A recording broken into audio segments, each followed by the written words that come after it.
What's up guys, Jeff here, Mad Hatter's Reef, and today we're going to be talking about parameters and reef tanks and testing and dosing, all of those things, so let's get into it.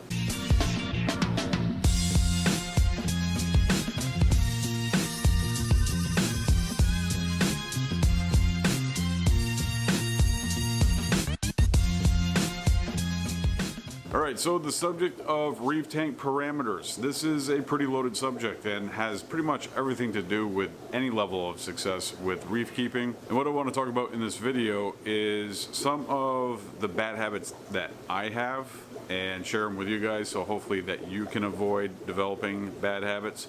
And it has almost everything to do with maintaining different parameters in a reef tank. So when you're talking about water parameters in relation to a reef tank, you're essentially looking at the water quality as well as the stability of the tank. And there's a lot of things to consider when it comes to the different parameters of a reef tank.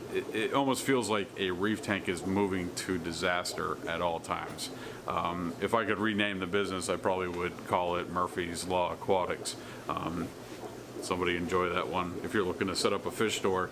But parameters are a topic that I feel quite often is not fully understood, and definitely an important thing. And then there's things that we do as hobbyists that really have a negative impact on the parameters of a reef tank, and I am guilty of this myself. So what we're going to do in this video is we're going to take a look at 3 different systems within the store. I have my handy dandy checklist. I, full disclosure, have already tested alkalinity on 2 of these systems, and then I was like, you know, I should make a video on this, so I grabbed the camera and I want to bring you guys along. But what I want to do in this video is I kind of want to expose myself and show you a bad habit that I have that hopefully you guys can avoid, and that is quite often, and it's because I test a lot, but I have assumptions on how each system is doing. And what I want to do is sit down and give you what I assume is happening in the reef tank, then go through all of the systems. I'm going to say reef tank probably quite a bit, but they're not technically reef tanks. They're holding coral and fish, mostly coral. But go through each system, test out each one, and then give you the results, and then compare that to my assumptions. So that's what we're going to do in today's video. So let's jump into it. All right, so first system, this is about 200 gallons. This is the oldest system, the very first coral flat that we put together. Still up and running. I guarantee you it does not look as clean as it does right here. That was taken a long time ago, this photo. But as far as making assumptions, so if I was, going about my day and trying to make plans based off from what I think is happening in the tank, this is what I would put down. The tank typically runs at about 77 degrees, and I know that because I am putting eyes on the temperature probe pretty much every single day. It is, as you can see, towards the front of the store, and the door right there being main. The door opens when customers come in, cold air comes in, and I have had some thoughts as to whether the plastic that I use, the bins themselves, if they were really good at insulating temperature or not. But I find that in the winter months, with running 2 heaters in this system, that it typically runs about 77 degrees. For me, my systems, I'm trying to keep them at about 78, but it is a little bit more lower during the winter months than it is in the spring and summer. So it might need 3 heaters, but at this point in time, we're just going with the 2. So best guess on temp, 77 degrees. Salinity, I am going to bet that it is slightly elevated because I don't have any auto top-offs on any of my systems at all.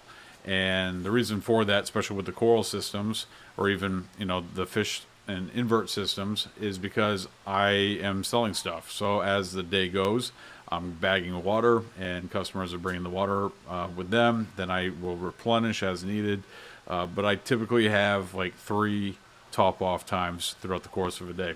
I usually get here first thing in the morning, like really early, sometimes between 6 and 7. I usually go through and do a top-off then on all the systems.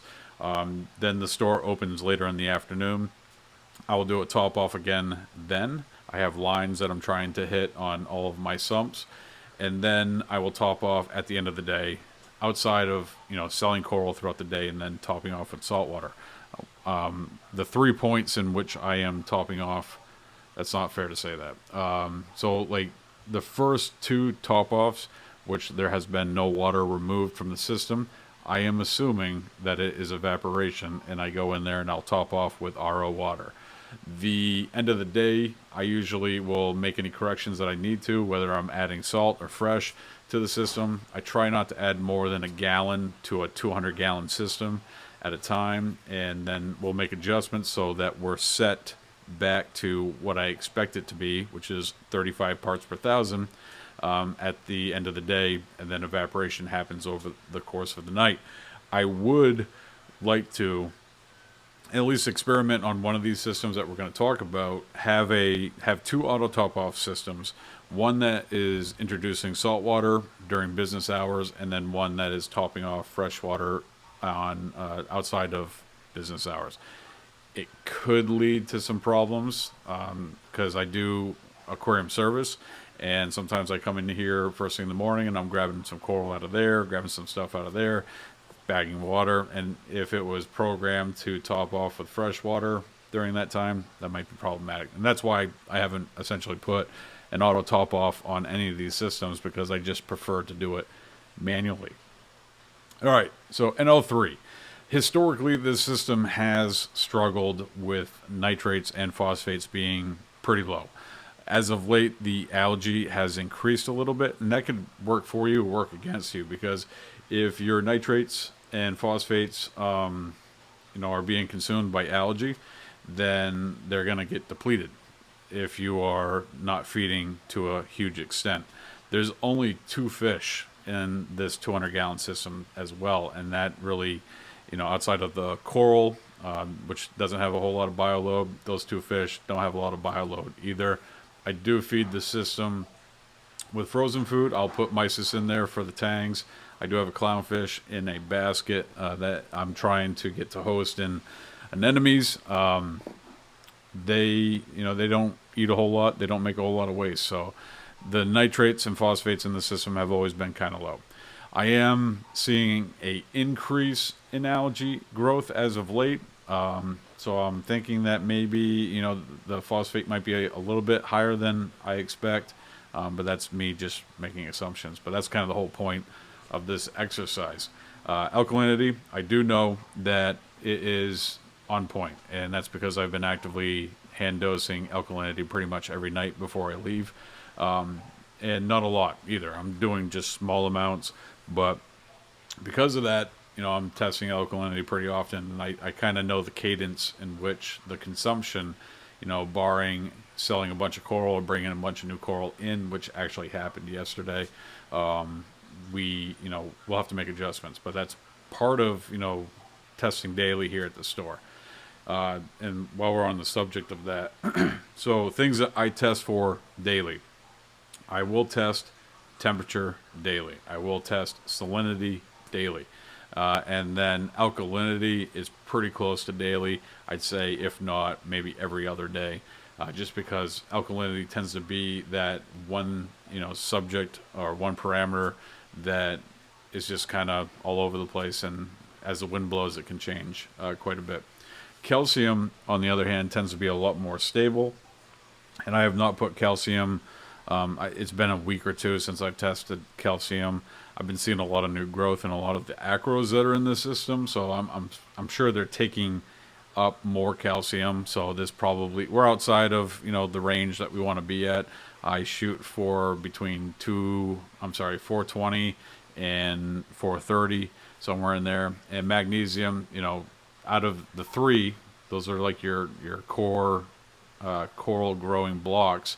Alkalinity, crazy, it's all over the place. Calcium's a little bit more stable, and then magnesium's like very stable and typically doesn't change a whole bunch.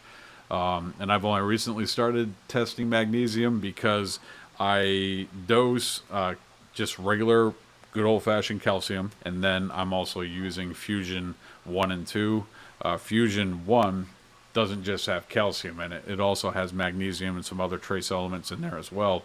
And there's some benefit to that, but you have to make sure that you're not overdosing your magnesium, which you can, if you were just to use Fusion 1, you're going to have accelerated or higher than average magnesium levels.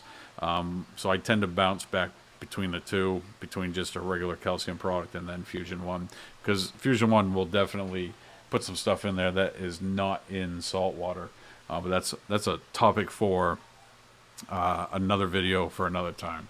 pH, it's in the morning, lights aren't on, the doors haven't opened up a whole bunch, but that really doesn't have a huge impact in here because I do have central air, and the carbon dioxide levels in here are usually pretty decent, but it is wintertime, and I'm not using the air as much as I typically do during like the spring and summer and fall months, so it might be a little bit lower, and this system does not have a skimmer, so that's something else to consider with that.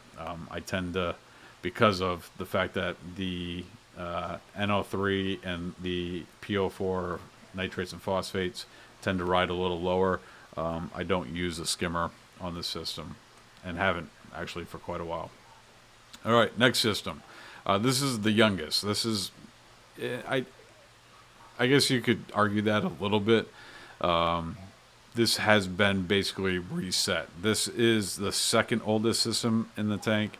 I'm sorry, in the store, and I ended up pulling out the bin. It was just like the first one. It was a singular bin with a sump, and I recently have decided to go to a glass aquarium. The aquarium was given to me, so that made it pretty easy.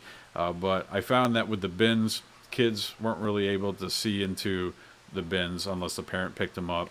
And then also I've had folks come into the store in wheelchairs, not being able to see into the bin. It's kind of a bummer, so we wanted to make some adjustments there.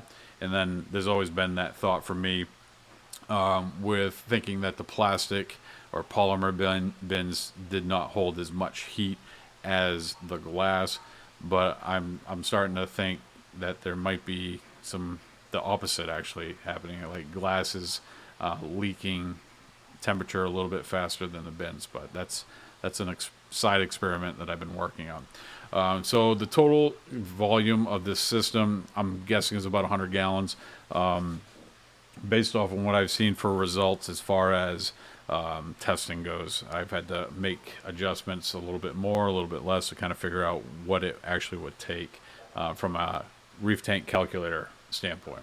So temperature on this system, I'm going to guess, is 78.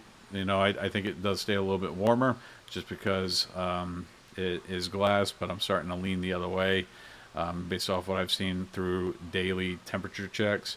Salinity, I'm going to say, again, this one's a little bit higher, 36 parts per thousand, just because this is not on auto top-offs. First thing in the morning, I did not top off the tank before testing the salinity, so I'm going to assume that is the case with that. Again, low nitrates, phosphates, I think I guessed the same thing for both of them. Although this system has been giving me some troubles in a different way. But I do think that the phosphates might be slightly elevated. I'm usually shooting for 0.04 or 0.05, somewhere in there.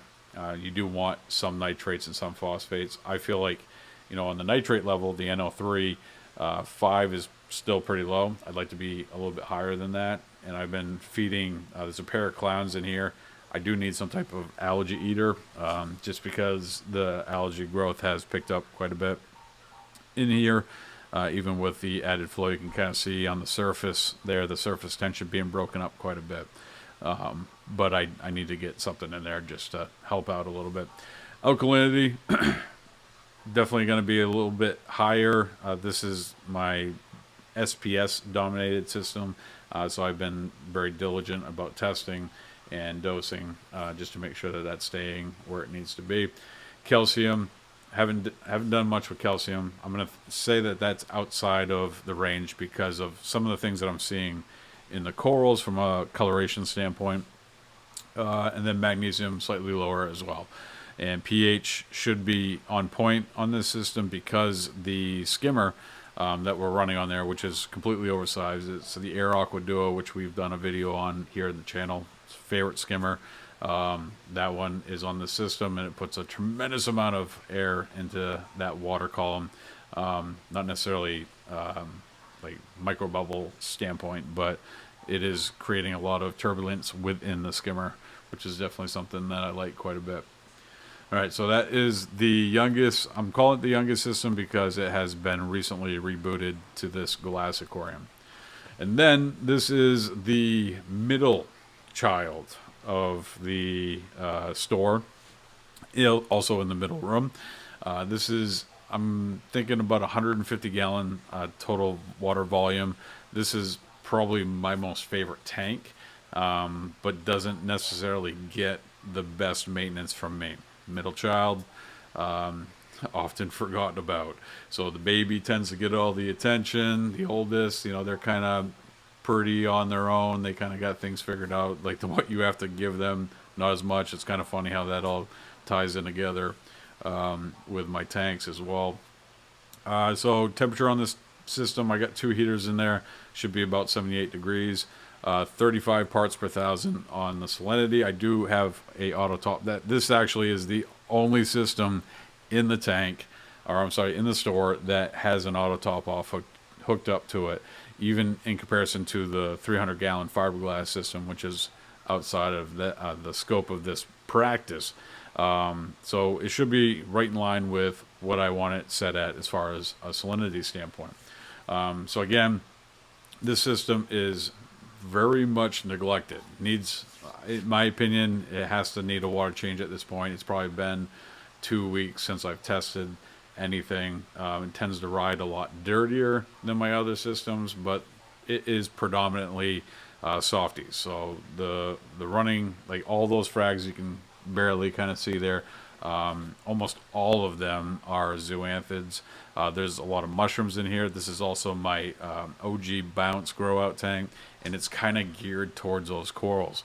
The softies, they don't mind the dirtiness as much as your acros or LPS. They kind of can dig the dirty tanks a little bit, but not nearly as much as the softies go. And I actually have seen in a lot of systems that I take care of, like when the parameters start to kind of creep out of range, especially like your nitrates and your phosphates start to increase a little bit, and then like your alkalinity and your calcium starts to drop, they actually perk up a little bit. Not recommendations whatsoever. I'm always going to tell you guys to kind of keep it in range so that you don't have any problems, but I have noticed that there's a little bit of a perkiness to some of these softies when things aren't where you expect them or would want them to be. So temp, salinity, we already covered that. NO3, this tank's dirty. It's got to be at least 25 parts per million. Phosphate, definitely. This tank has been one of the dirtiest tanks that I've had in the system, in the store, and the phosphate level has always been high. And I don't really dose much for phosphates. I do feed nori because there is 2 tangs in there. And I do that every other day just to kind of try to cut back on the phosphates a little bit. And there's a lot of, like, for 2 small tanks, it's a 100+ gallon display tank. There's plenty of algae, you would think, in there for them to be able to consume. And they're either doing the trick, just those 2, or I don't know what really is happening from a phosphate standpoint, because even though that phosphate is high, there's like no algae issues in this system at all. And I'm probably gonna have to knock on wood because I just cursed myself. But all right, so nitrates 25 parts per million, phosphates 0.1, definitely got to be elevated. Alkalinity, I'm going to say, is a little bit on the low side. I haven't really been keeping up with the daily doses on this one, nor have I been testing it as much as I have the front 2 systems. The calcium has got to be low.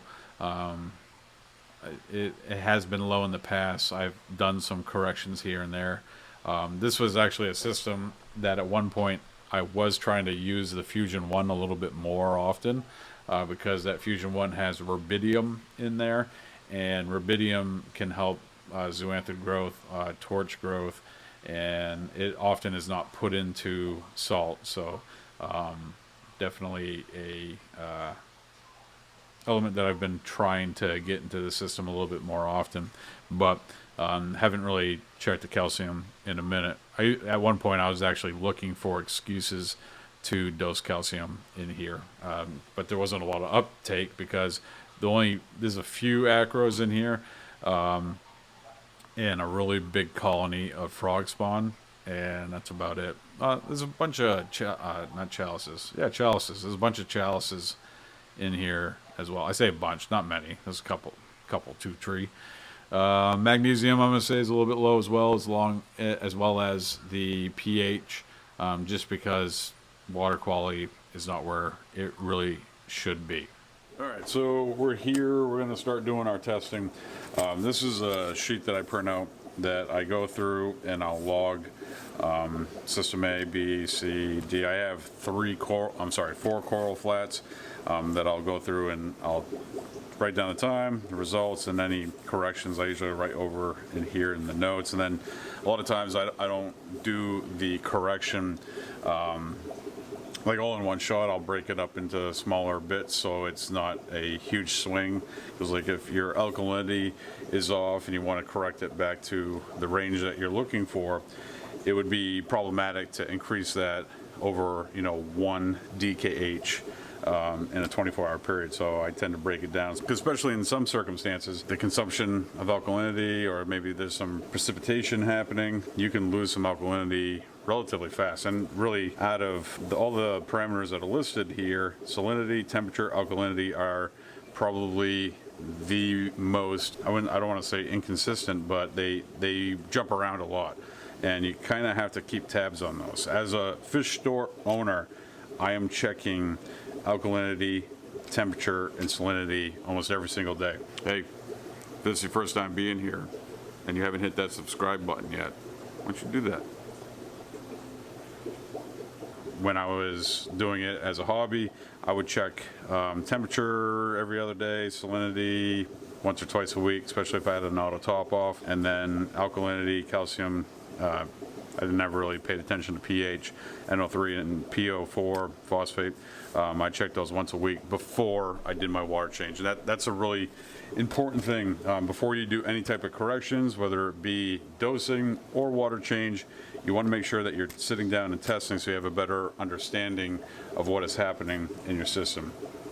This printout, I'll clear out the system names, but I'll try to make this available in a link in the description below for those of you that want to just print this out. And it'd be really good, from a hobbyist standpoint, like you can do week 1, week 2, week 3, week 4 on your reef tank, and then you can kind of see the progression over the course of a month. There's apps out there that do this as well, but I'm kind of old school. I like writing things down, and I find that I'll keep a couple of these sheets because I'll go through one day and test everything, so I can kind of see the progression of that system, and if there's any directions that we're heading in that I need to course correct. We got our Hannah test kits here. I don't have magnesium. I'm going to start actually testing magnesium probably bi-weekly. I don't worry about it too much because I am basically pulling coral out of the systems all the time and essentially doing little water changes every time that I'm bagging something up. So I'm constantly pulling water and topping off throughout the day. So we'll go through all this. I'm not going to painfully go through each test, but I will kind of give you guys a breakdown as to what I get for results, obviously in comparison to what my thoughts were going to be prior to testing, just to kind of show if there is any differences. The topic of test kits and what's valuable and what isn't, that's kind of outside the scope of this video, but I use Hannah products. I like them quite a bit. They've been very reliable for me, and if you guys are looking for some Hannah products, a certain test kit, there's links down in the description below. Also, they're available for sale on Corals Unlimited as well, and all that supports the channel here. So if you guys need a test kit, that's for you in the description below. All right, so let's get into the testing of the parameters. All right, so we have our results, and there's some surprises in here, obviously, and as I mentioned at the beginning of this video, nothing is ever really where you think it is, and that's kind of the point that I'm trying to make by doing this and kind of exposing myself at the same time, because things are dirty. It happens. The reef tanks are constantly moving to disaster.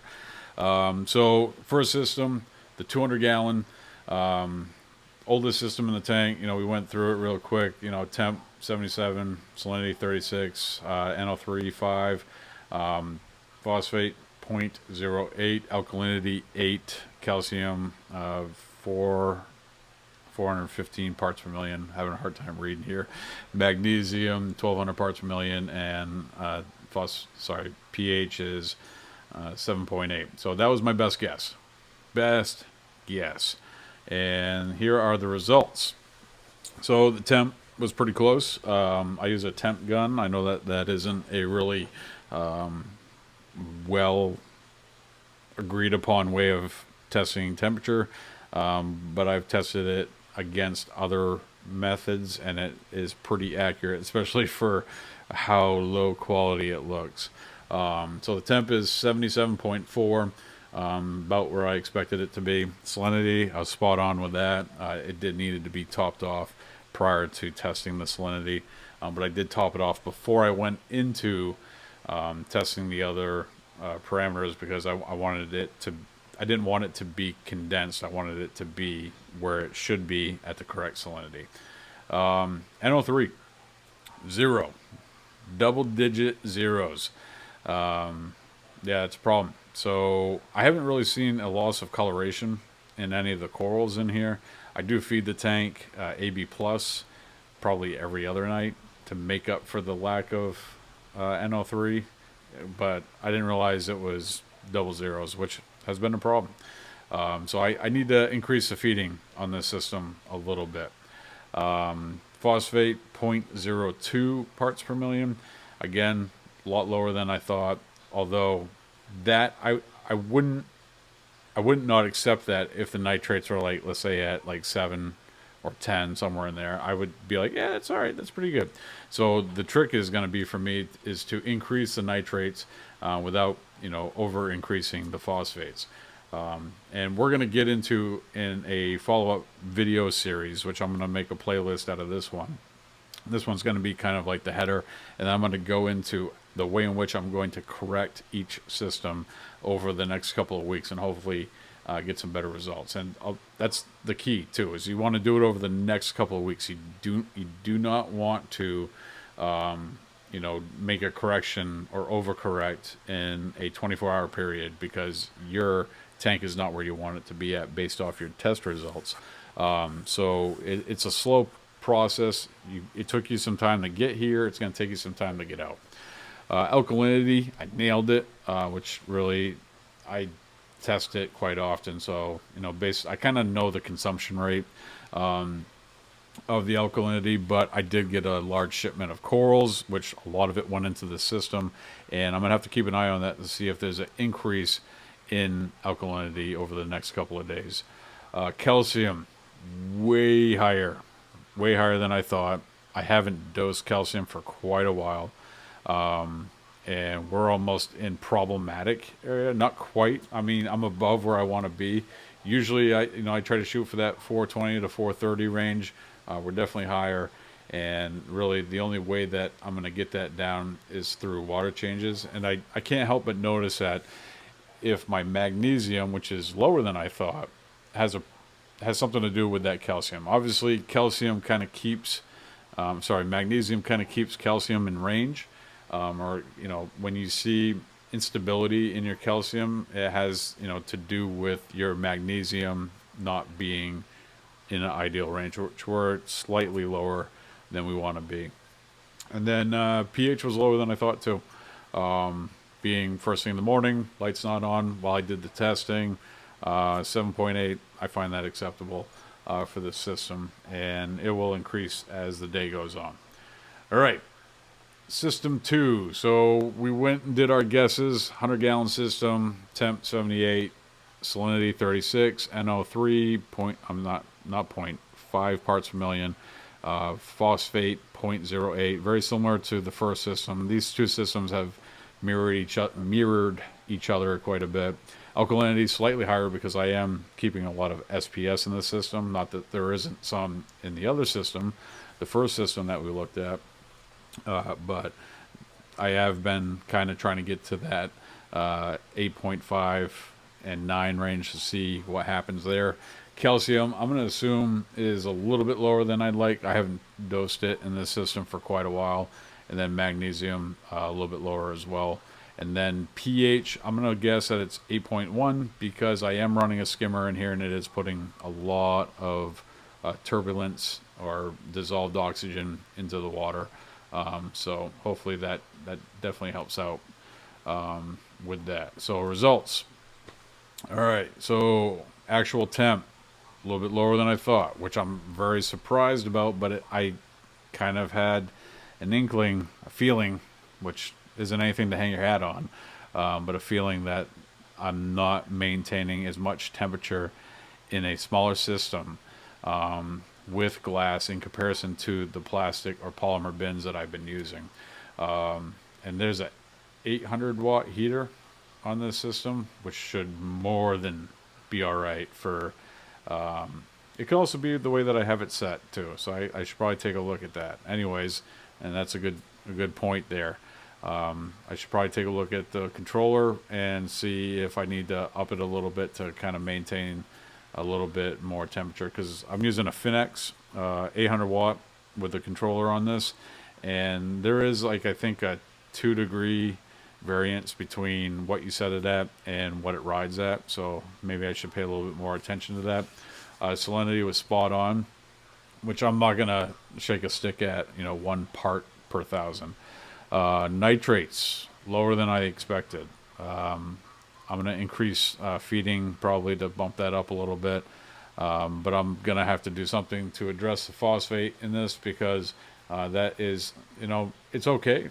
It's not as high as I thought it was because I had seen a lot of algae growth in here, but I think that I need to do something to make sure that we're not exceeding that by trying also to feed a little bit heavier to increase those nitrates. Definitely don't like that the nitrates are 2 parts per million and then the phosphates are slightly above that range that I'm looking to keep them in. So I want to try to get that in line to hopefully, course correct this tank quite a bit. Alkalinity was lower than I thought. It was 8.0 DKH. And calcium, higher than I expected. It's 429 parts per million. Even being that it's been a while since I've tested or dosed any calcium to the system. But again, kind of making the connection based off from what I saw with the first system, where the magnesium was a little bit lower and the calcium was a little bit higher. This system, the calcium is higher than I expected, but in range, but also the magnesium's a little bit higher. And this is a system that I have hit with Fusion 2 a lot more than probably the first system, but definitely not as much as the third, which we'll get into that in a little bit more detail here in a second. And then completely surprised on the pH. pH was much lower than I expected with 7.7. Again, I'm not too worried about it. I'm not chasing pH to a high degree. I think if I had a doser on here and was dosing, the alkalinity over the course of the evening, I'd probably see a little bit higher of a number there. But again, where I'm doing hand dosing and it's pretty much done, as I walk out the door, lights are off, and I'm sure there's a pretty big bump in the pH when I do that. And then just through respiration over the course of a night, it's dropping off, and then lights kick on, and then it's going to get where I would expect it to be. All right, so 100-gallon system, definitely better than I thought, because the acros that I have in here, I've been seeing some lighter colors and also some discoloration, but that might have everything to do with slightly elevated phosphate and then lower nitrates than what you would want to see. Fellow coral grower, I've been talking with him, and it wasn't until he got his nitrates straightened out, which he always kind of rode a little bit lower, that he started seeing some really good coloration in his acros. So, all right, third system, the 150. Recap real quick here. Temp 78 degrees. I think this system should be on point, both from a temp and salinity standpoint.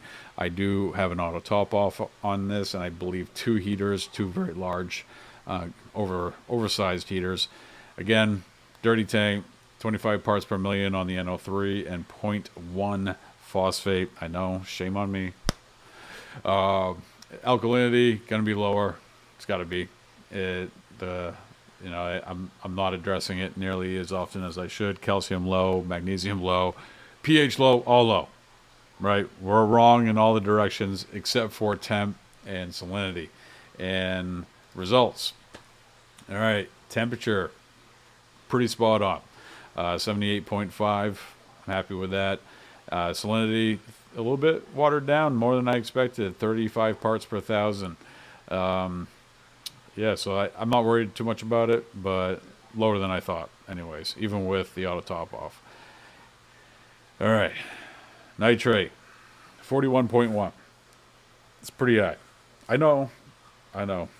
Phosphate, 0.17 parts per million. Hey, she's dirty. She's a dirty girl. All right, I just got demonetized. Alkalinity, 7.6 DKH, pretty much what I expected, a little bit higher than what I expected. And then calcium, again, high on this one, and I haven't put calcium in here in a very long time. Only conflicting with my thoughts with the first system is the magnesium was higher than I expected as well. So I'm not 100% certain what the causation of that is. And then pH, nailed it right on the head. I got to check that, actually. Did I get pH? No, I was wrong. All right, so the pH was 7.8. That was a typo, copy and paste typo. But yeah, so not quite what I expected, but ultimately what I expected. And all 3 of these systems, they got something that I want to correct with them. And what I'm going to do in this playlist going forward is in the description below as well. I'm going to do a course correction video on each one of these tanks. So if you guys have any interest in the 3 tanks that we covered, which way I went about correcting them over time, it's not going to be right now if the video just got uploaded, but as I get to it over the next couple of weeks, each one of them is going to have their own course correction video and then follow up as well. So it's going to take me a little time to put those videos together, but once they are together, there will be links in the description below. If you want to learn more about reef tank parameters, there is a link to an article down in the description below, and you can also check this video out right here.